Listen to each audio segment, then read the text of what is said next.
লাক্সস্যাম Kolkata Tigers CAB পরিচালিত Bengal pro T20 লিগে অ্যাডামাস হাওড়া ওয়ারিয়র্সকে হারিয়ে দিল।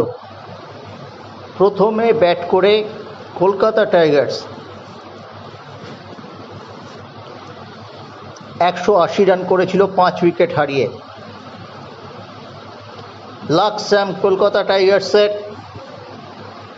অভিষেক পোরেল 45 রান করেন। সন্দীপ টোনা 29 বলে 43 রান করেছিলেন। আমির গনি 2টি উইকেট পেয়েছিলেন অ্যাডামাসের হয়ে। শেষ পর্যন্ত অ্যাডামাসের ইনিংস শেষ হয়ে যায় 144 রানে। তারা হারিয়েছিল 7 উইকেট। অরিন্দম ঘোষ 41 ছাড়া আর কেউ ভালো ব্যাট করতে পারেননি। সায়ন ঘোষ কলকাতার হয়ে 2টি উইকেট পান।